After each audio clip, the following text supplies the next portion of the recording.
D3, les podcasts culturels de Tanger et du nord du Maroc.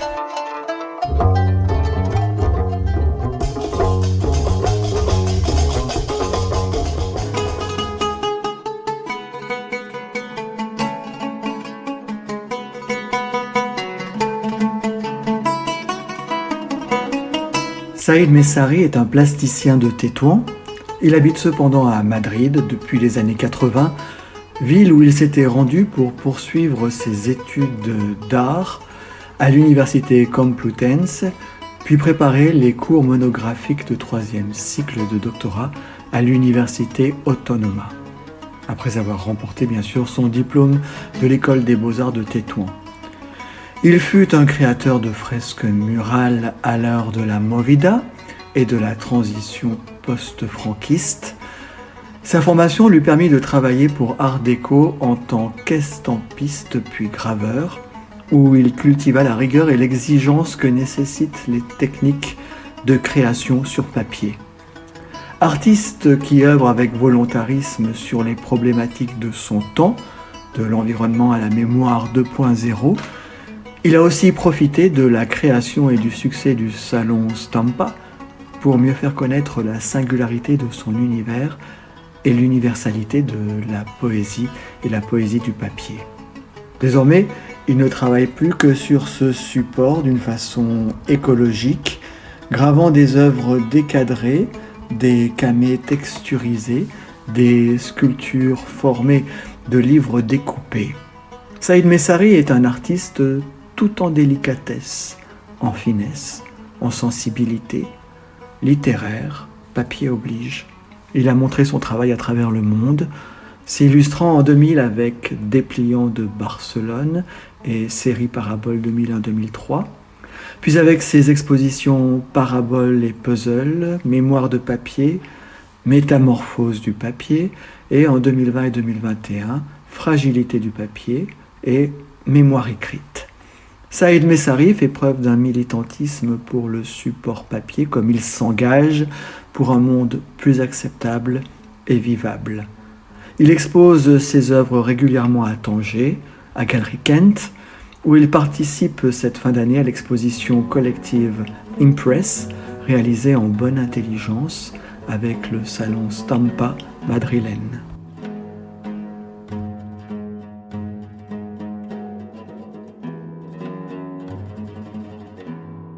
Nous voici à Galerie Kent où actuellement se déroule l'exposition Impress, une exposition avec pour thématique le papier, toutes les œuvres sur papier, qui fait un peu écho au salon Stampa de Madrid, qui est une foire sur les œuvres gravées. Nous sommes en présence de Saïd Messari, qui est un de nos grands artistes marocains, chamaliens du Nord, et que l'on retrouve depuis des années à Madrid.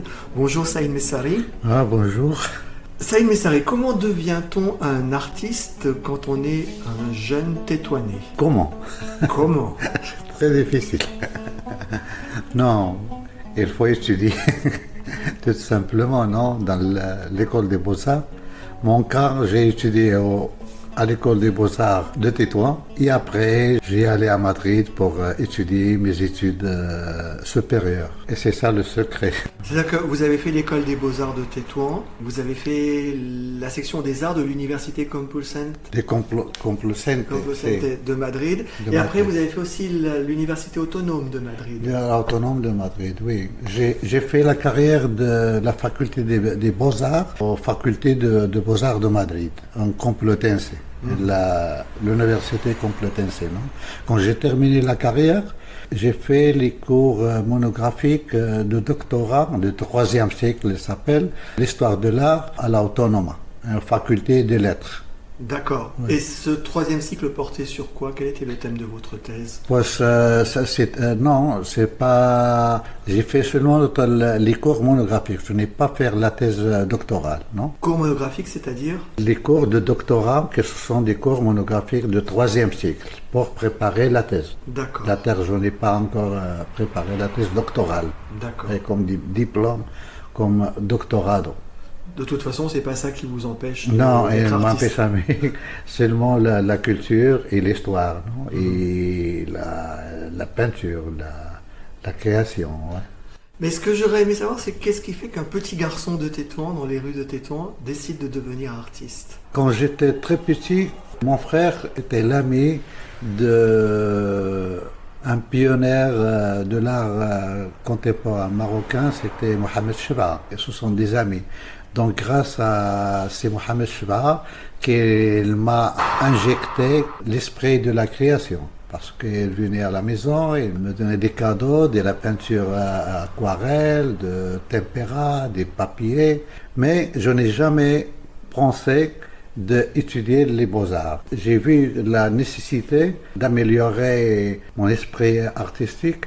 J'ai retourné à Tétouan parce que j'ai vécu avant à Rabat et j'ai retourné à Tétouan pour étudier les 3 ans des beaux-arts. Non? Mais c'est une époque, quand vous êtes retourné aux Beaux-Arts à Tétouan, c'est les années 70, je suppose.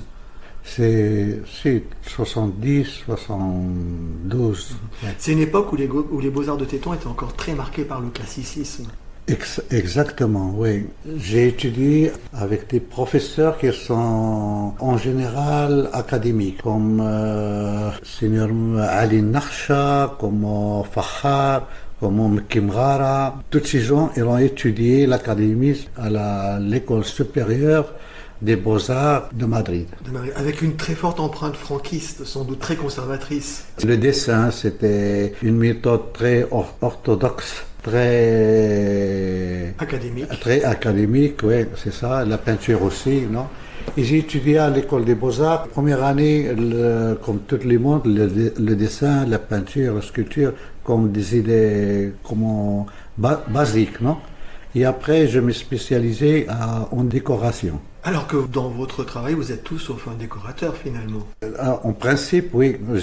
J'ai eu l'occasion de travailler avec des jeunes professeurs qui sont venus à Tétouan de l'Espagne, comme Martin Daoudi, qui nous a donné beaucoup d'idées de créer des objets très modernes comme ça, de faire la peinture murale. C'était un esprit de modernisme, le principe de modernisme dans l'école. Cette école de Tétouan dans laquelle vous avez appris votre art est à la fois très académique, franquiste, conservatrice, et dans un héritage direct de ce que Bertucci, en créant l'école, avait impulsé, c'est-à-dire une espèce d'orientalisme. L'orientalisme, pour nous, c'était, il faut peindre le figuratif pour apprendre, non? C'était comme un genre de discipline, non? De savoir, de prendre comment ça s'appelle, les proportions, mélanger les couleurs. Comme Bertucci, il a vécu à Tétouan, il a créé l'école. Donc c'était nous, avec notre professeur, nous étions plus proches de la peinture espagnole de cette époque. Alors comment s'affranchit-on de tout ça? Parce que finalement, vous avez fait une carrière de peintre très moderne, même presque postmoderne parfois. Comment est-ce qu'on s'affranchit d'un tel carcan de classicisme? Parce que j'ai eu l'occasion d'y aller à l'Espagne. Mais en Espagne, dans cette époque, elle était dans une transition politique, une transition de franquisme. Post-franquisme. Ouais, c'est ça. Ouais, la préparation. Et c'est par exemple, mes professeurs de Tétouan, ils ont étudié à l'école supérieure de San Fernando. C'était académisme très orthodoxe. Mais à l'époque, j'étais à Madrid, quand j'ai arrivé à Madrid avec le changement de l'éducation des arts plastiques. Donc, il n'appartient pas à la faculté des beaux-arts, n'appartient pas à l'école supérieure de San Fernando, sinon à la université de Complutense. Donc plus ouvert, plus intellectuel. C'était plus ouvert et en même temps, les Espagnols, ils ont commencé une époque ouverte au monde, révolutionnaire. Et c'est pour ça qu'ils m'ont changé tous les concepts que j'ai eus avant. Ça a été pour vous certainement un énorme changement fondamental dans votre vision du monde. Oui, bien sûr, parce que tout ce qui passe pour les Espagnols dans l'esprit créatif, il passe à moi aussi, parce que c'est des conceptions modernes, des conceptions ouvertes au monde et à la modernité. Alors quelque part, vous avez suivi le même chemin que Pedro Almodóvar, on pourrait dire. Par exemple, oui, parce que grâce au mouvement de la Movida, parce que moi, j'ai eu toujours, je pense, j'étais afortunado, comme on dit. Chanceux. Chanceux parce que j'ai trouvé une société qui est espagnole qui est en plein d'ouvrir au monde. J'ai eu la chance de vivre la Movida de Almodóvar. Et c'était très jeune. Pour moi, comme Marocain, c'était intéressant l'expérience. Ouais. Pour les Espagnols aussi, je pense que Et c'est... bien sûr, moi, ouais. Et pour les Espagnols aussi. Donc, c'était un mouvement de la nouveauté, un mouvement de pragmatique, de de libération, d'excès. ouais, de créer. Ouais, c'est ça. Mais vous êtes resté sage. Votre travail, votre œuvre est une œuvre très sage, très littéraire. Je ne sais pas parce que chaque artiste, il cherche sa identité. Et chaque artiste, il change sa langue. Et pour moi, je veux que mon travail fera qu'il a une certaine cohérence entre la forme et le contenu. Hein? Ouais, c'est ça. Alors la forme, c'est le papier. La forme, non, avant, je ne travaillais pas le papier. Le papier, j'ai commencé, ça fait presque entre 15 ans à 10 ans, comme ça. J'ai me spécialisé de travailler sur le papier. Mais avant, moi, j'ai étudié là-bas la peinture murale, le fresque. Mais j'ai pensé que je termine ma carrière et je vais travailler des fresques dans les rues. C'était pas ça. Donc, c'était très difficile d'avoir de travail avec la peinture murale ou avec des fresques. Donc vous avez fait la movida dans la rue, finalement, complètement. Dans la rue, oui, c'est ça. La révolution dans la rue. La révolution dans la rue, oui, c'est ça. Donc, j'ai travaillé beaucoup sur la peinture et j'ai fait pas mal des expositions sur la toile, sur la peinture. Mais quand j'ai terminé la carrière de Madrid, j'ai terminé mes cours monographiques aux facultés. Donc, j'ai eu deux options. Une, de rester à Madrid, l'autre, de retourner au Maroc.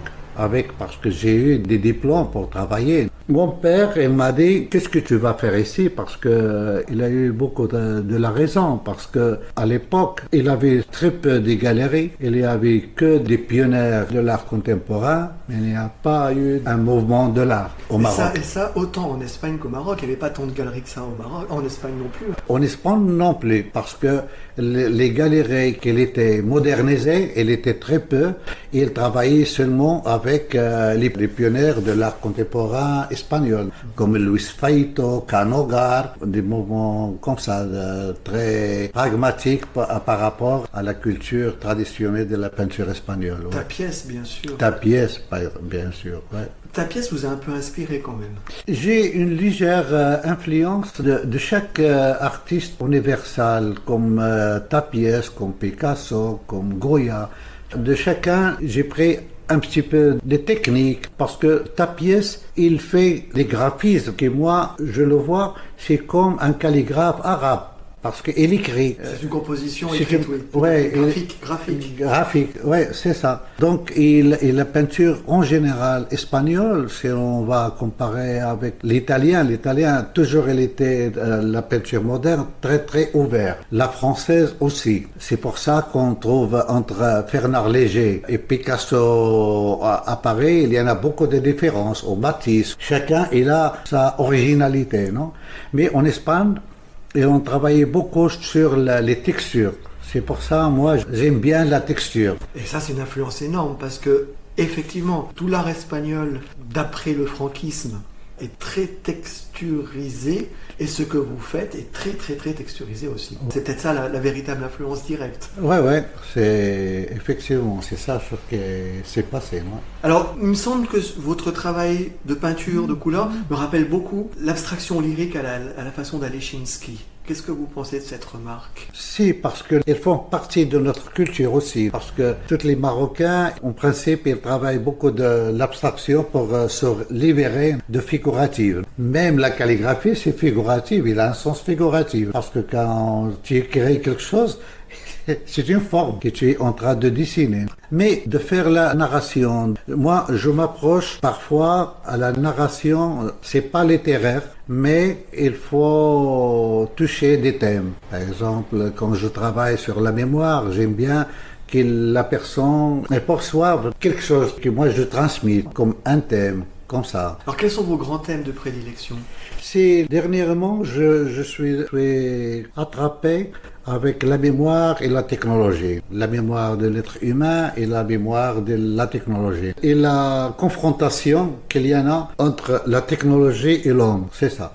C'est ce que nous vivons en fait, tout Ouais, simplement. c'est ça, c'est la réalité, parce que il y en a beaucoup de gens qui pensent que la technologie ou la virtualité, elle va venir. Mais ils ne savent pas que la virtualité, c'est une réalité que nous vivons. Parce que ma mémoire maintenant, c'est pas ma mémoire très pure humaine. Parce que il faut que je consulte à la mémoire de mon téléphone, à Google, à la mémoire virtuelle. La mémoire virtuelle forme partie de ma mémoire maintenant. L'homme que vous représentez est un homme donc déjà virtualisé fortement. Oui, c'est ça. C'est comme ça. Ouais.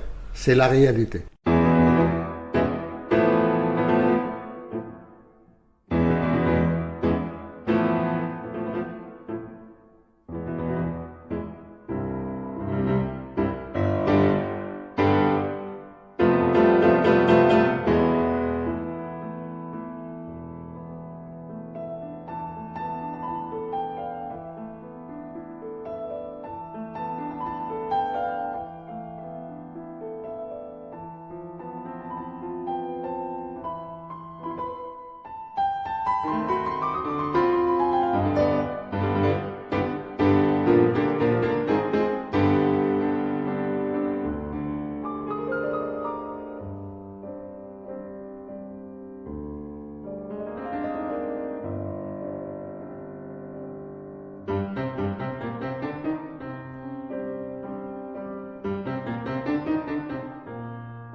Depuis une quinzaine d'années, vous travaillez sur le papier. Et le papier, c'est exactement la version antinomique de la technologie. Oui, c'est vraiment parce que à partir de la crise de 2007, j'ai commencé vraiment de travailler sur le papier et de chercher un chemin que ça sera comme une cause dans la création ou une attitude très personnelle pour affronter pour affronter les idées, les nouvelles idées ou les nouvelles attaques de la technologie à notre métier. Parce que moi, quand j'ai terminé la carrière, j'ai cherché du travail avec des galeries, c'était très difficile de rentrer. Quand quelqu'un sort de la faculté, il pense qu'il va trouver le travail directement, comme Picasso, on va gagner beaucoup de l'argent rapidement. Et ça, c'était pas normal et c'était pas logique et c'était pas facile. Donc j'ai commencé de travailler avec des ateliers professionnels de l'art de l'estampe. D'accord. Donc j'ai travaillé comme un ouvrier d'art, c'est pas comme un artiste, c'est pas comme un graveur. Parce qu'en Espagne, il y en a deux choses qui sont différentes.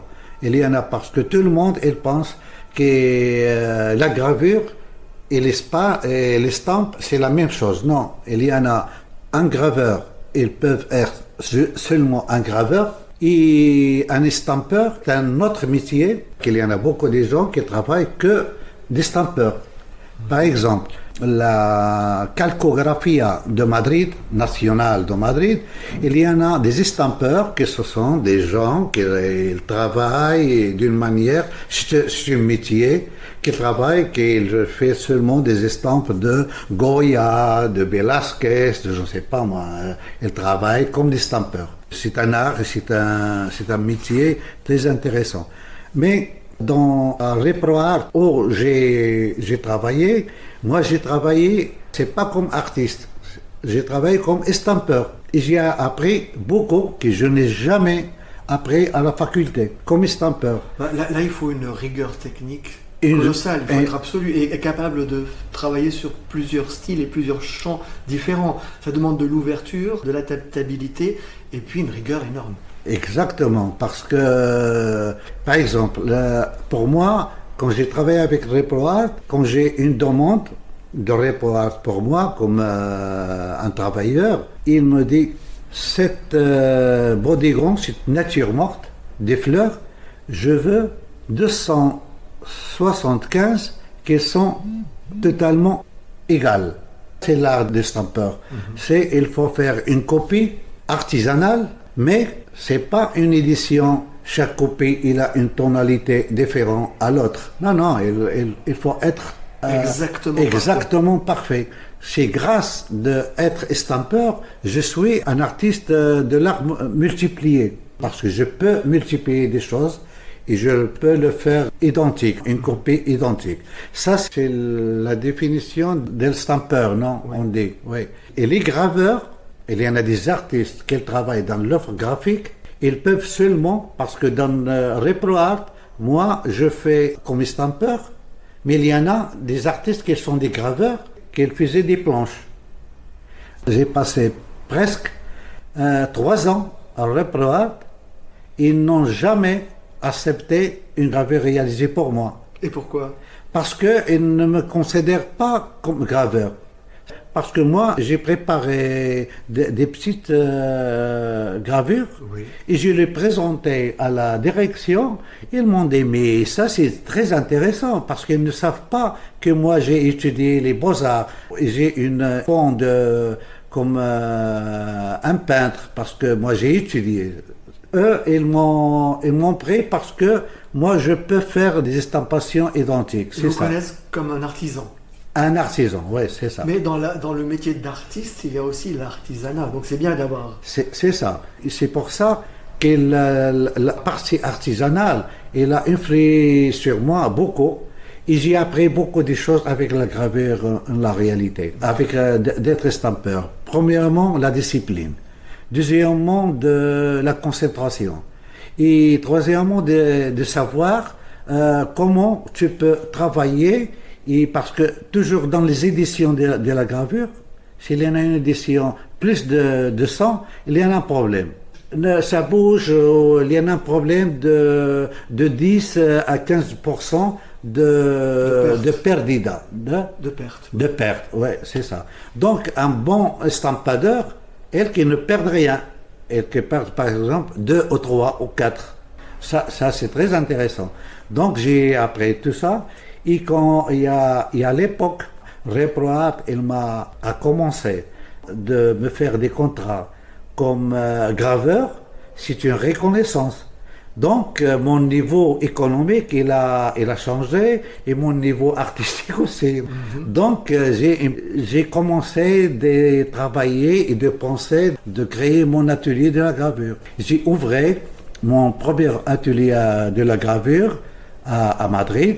Et j'ai commencé à travailler tout seul avec mon atelier. Ouais. Et puis il y a une grande tradition espagnole de la gravure, avec Goya, avec tous les grands Espagnols sont passés par la gravure. Oui, effectivement, la calcographie, elle a un patrimoine très très très intéressant parce qu'il y en a beaucoup de gens qui viennent à Madrid, ils ne connaissent pas ce que ça veut dire la calcographie. Donc tout le monde il vient à Prado par exemple, à Reina Sofia, mais personne il passe pour la calcographie parce que premièrement il n'a pas la calcographie une grande publicité. Parce que le marché n'est pas énorme. Oui, mais c'est grâce au marché de la gravure avant la crise de 2007. beaucoup des artistes qui ont offert des ateliers comme moi. Et nous avions aussi une autre chance dans l'art. C'était la naissance de la foire de Stampa.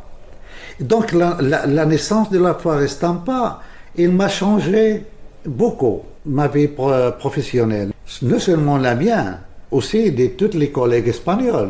Parce que c'était une philosophie très intéressante. C'est pour ça que je travaille sur le papier et sur la gravure. Parce que la gravure, on le fait sur le papier, c'est pas sur le bois.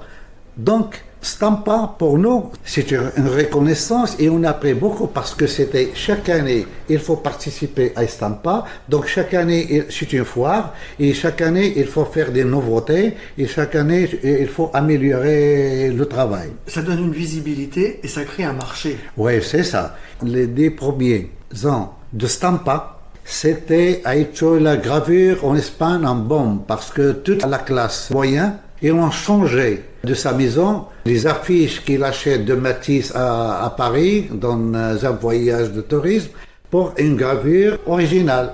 Parce que l'œuvre d'art de la gravure de l'édicien, elle a créé dans la classe moyenne un accès au marché de l'art. Il a aidé aux artistes, il a aidé aussi à la classe moyenne pour avoir une œuvre d'art simple, original. Et ça, c'est une révolution très intéressante. C'est une révolution. Et puis de comprendre qu'il vaut mieux avoir une reproduction de type gravure ou estampe ou lithographie plutôt qu'un poster ou une affiche, et qu'il vaut mieux avoir une lithographie, une gravure ou enfin une estampe quelconque plutôt qu'une œuvre sur toile de mauvaise qualité, de troisième zone. Ça aussi. En même temps, moi j'ai participé, j'ai aidé, j'ai collaboré avec la direction de Stampa pour monter 2 stands de l'art de la gravure marocain, là-bas. Le premier stand, c'était le Maroc, pays invité. Donc, quand le Maroc est pays invité, il ne paye pas les stands. Mais deuxième année, il faut payer un stand comme tous les pays participants, non?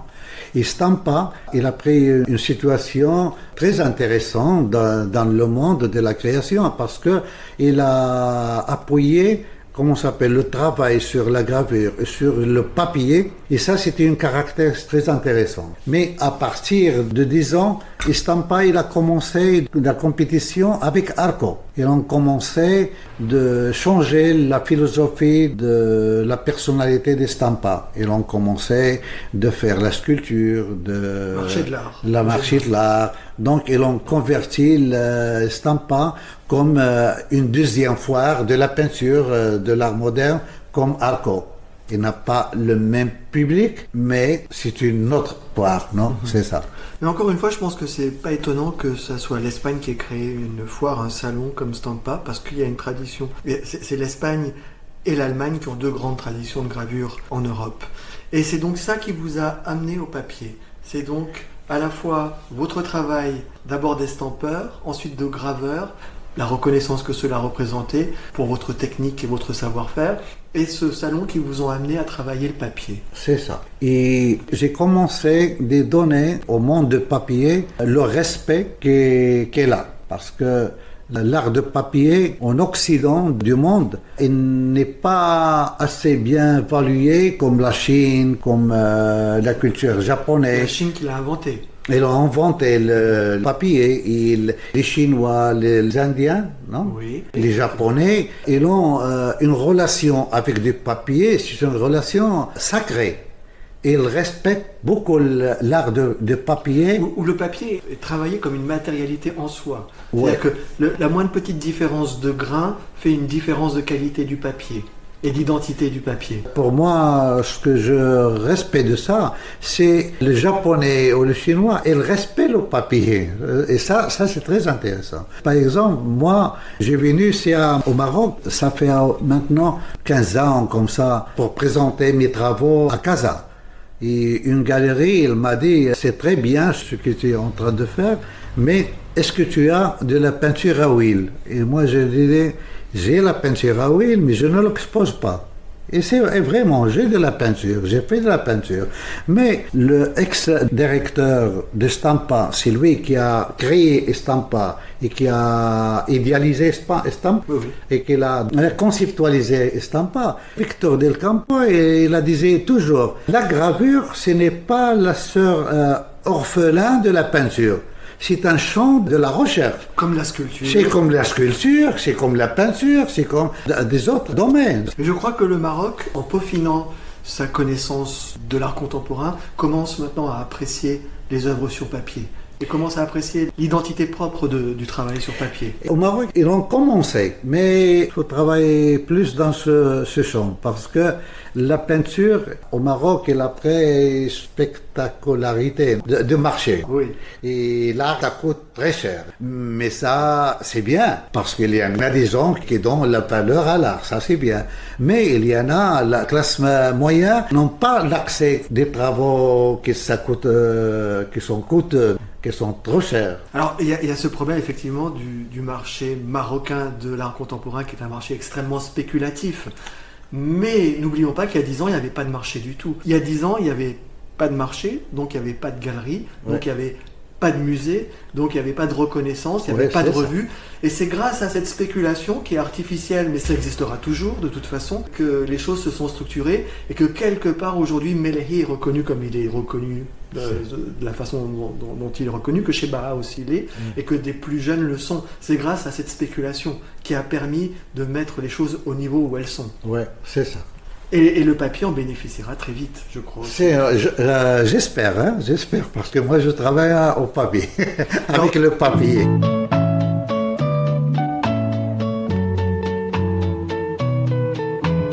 Tous les garçons et les filles de mon âge se promènent dans la rue de par deux. Tous les garçons et les filles de mon âge savent bien ce que c'est qu'être heureux. Et les yeux dans les yeux. Et la main dans la main, ils s'en vont amoureux, sans peur du lendemain. Oui, mais moi, je vais seul par les rues, l'âme en peine. Oui, mais moi, je vais seul, car personne ne mène. Mes jours comme mes nuits sont en tout point pareils, sans joie et plein d'ennui. Personne ne murmure je t'aime à mon oreille. Tous les garçons et les filles de mon âge font ensemble des projets d'avenir. Tous les garçons et les filles de mon âge savent très bien ce qu'aimer veut dire. Et les yeux dans les yeux, et la main dans la main, ils s'en vont amoureux, sans peur du lendemain. Oui, mais moi, je vais seul par les rues, l'âme en peine. Oui, mais moi, je vais seul, car personne ne m'aime. Dans l'éducation au papier au Maroc, il y a eu une étape très importante, c'était quand même l'atelier de gravure de l'Institut français à Tétouan, qui a été un lieu phare pour tous les artistes marocains qui sont venus travailler la gravure, apprendre la gravure. Si, parce que l'atelier de la gravure du Centre culturel français, c'est un des ateliers les plus anciens. Le premier, oui. Le premier qu'il a commencé de faire les concepts de la gravure. D'inviter les artistes Et d'inviter des artistes. Non, il a fait un papier très très intéressant. Moi, j'aimerais au futur que la galerie Delacroix, elle peut faire une rétrospective de tous les travaux, parce que si on va faire cette opération, ça c'est l'histoire, parce que tout ce qu'on fait aujourd'hui, demain c'est l'histoire. Et donc cet atelier, il a fait beaucoup de choses, non seulement pour les Marocains. Il a invité des Français, il a invité des grandes associations de la gravure. Pour moi, L'Institut, il m'a invité, j'ai fait une résidence là-bas et j'ai découvert qu'on passait beaucoup de personnes avant moi. Et grâce à ce contact, ils m'ont organisé une exposition individuelle à Montpellier. Mais en même temps, non seulement parce que la gravure en France, elle est très développée, parce que j'ai participé dans une résidence à Palouel, en Normandie, mais j'étais vraiment impressionné pour l'organisation. Ceux qui ne savaient pas qu'il existe en France la fête de l'estampe. Et ça, c'est très intéressant. Dans la même semaine, dans les plusieurs villes françaises, ils ouvrent tous les ateliers pour public, il y en a toutes les associations, ils travaillent.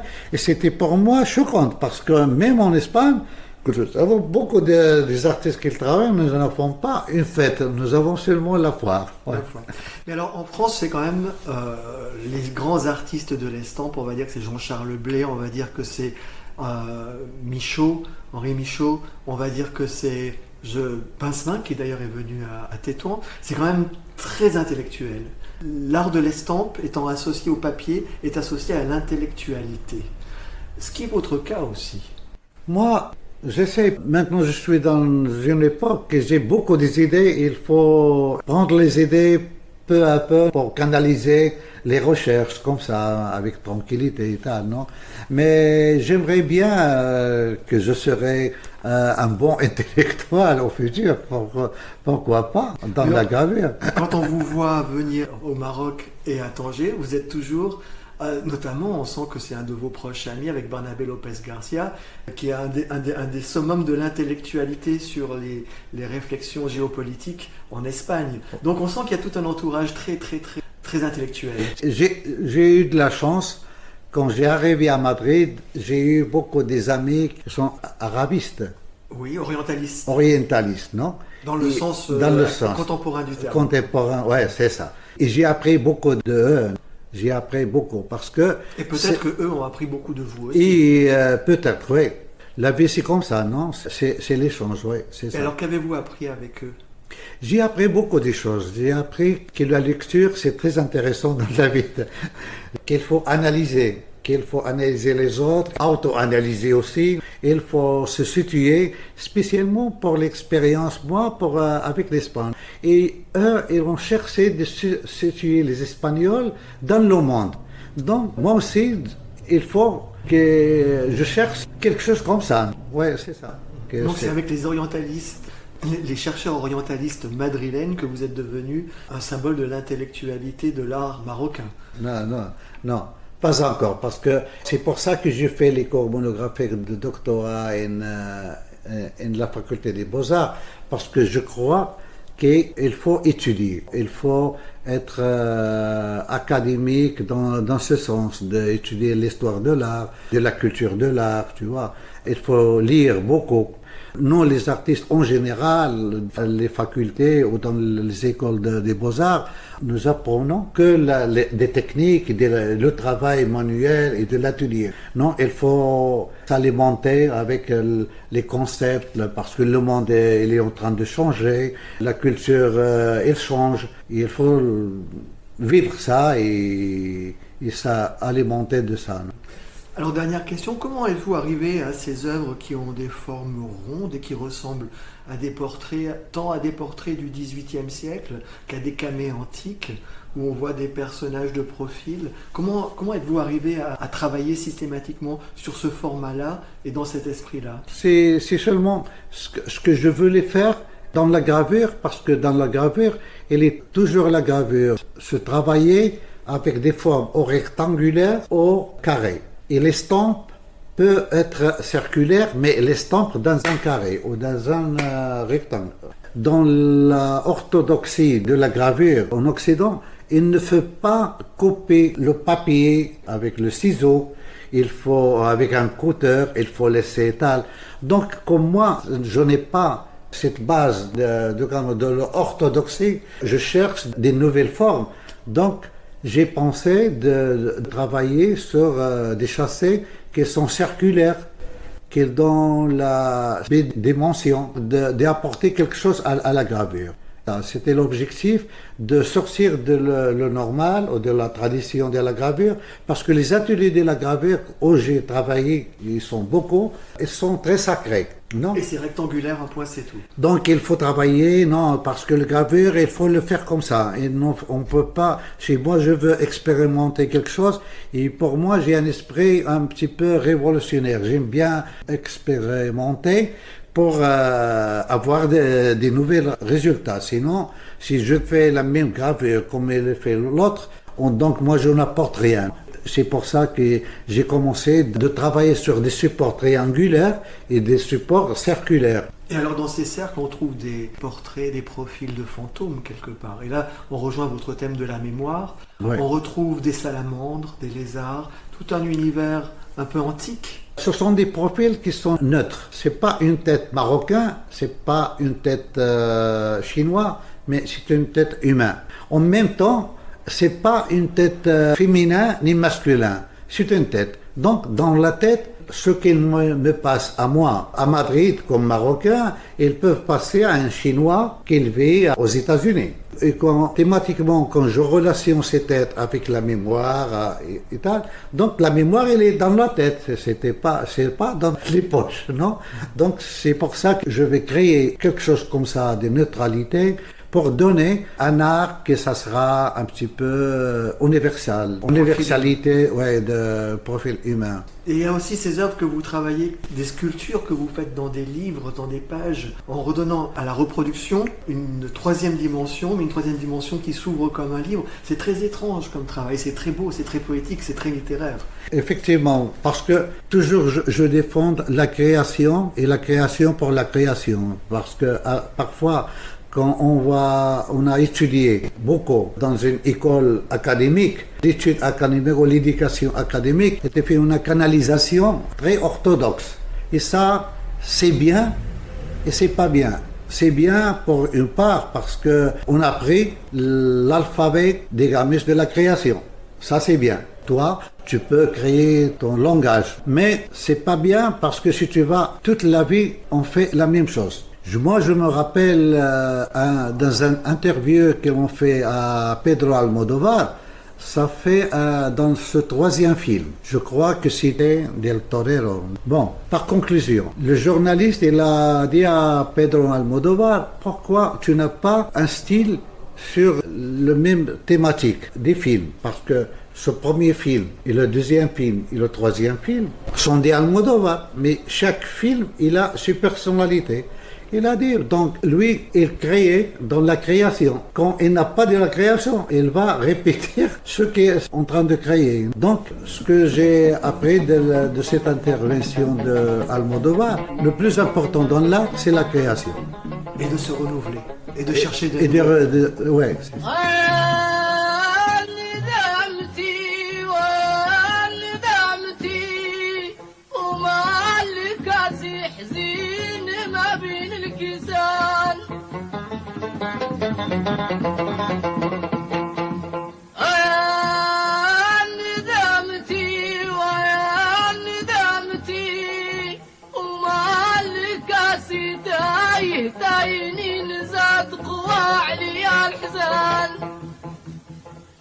الكاسي باكي وحدو ما الكاسي نادو حدو ما الكاسي يا وحدو هذا نكدو غاب سعدو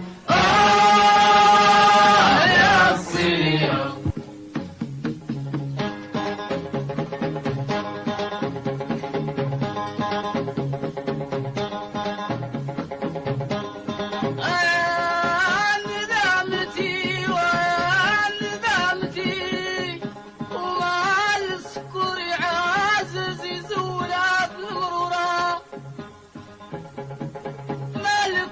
حاجة معقولة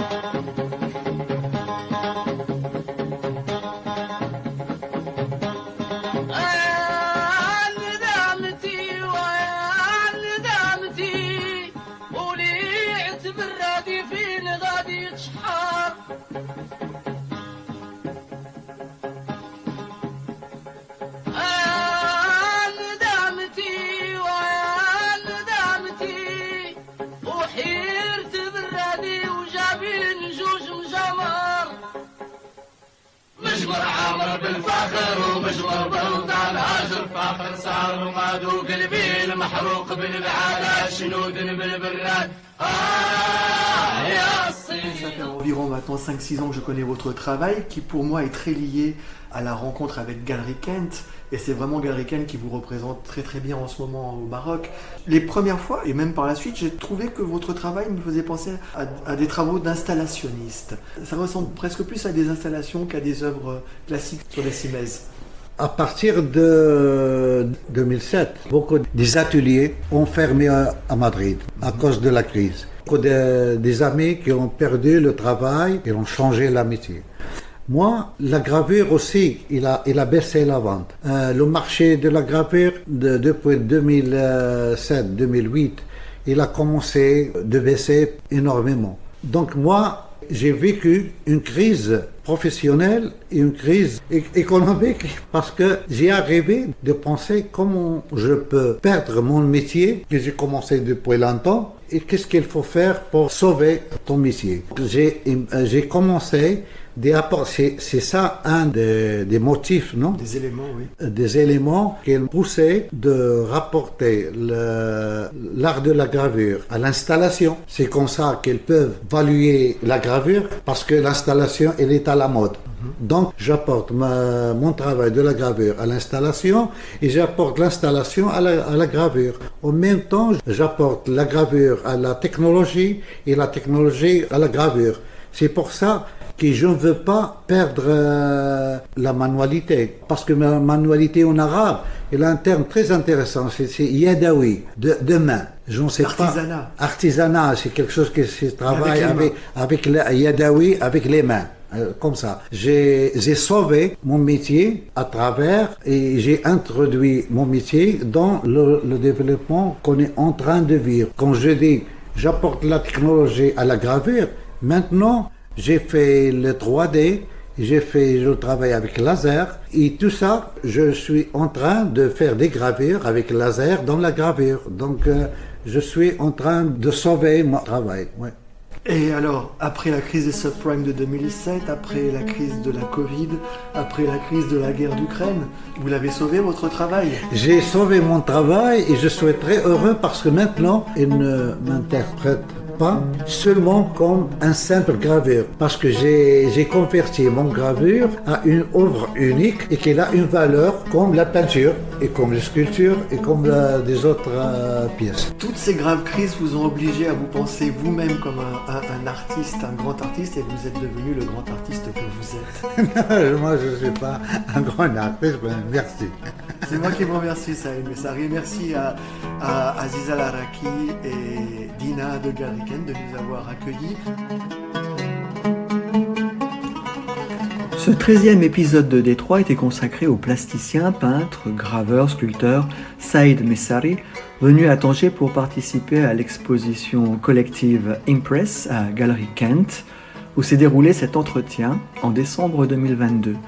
L'occasion de revenir sur le parcours d'un artiste aussi profond et accompli que discret. Merci à Aziza Laraki et à Dina pour leur accueil et leur soutien. Numéro bricolé par Philippe Guiguet-Bologne, tout droit réservé.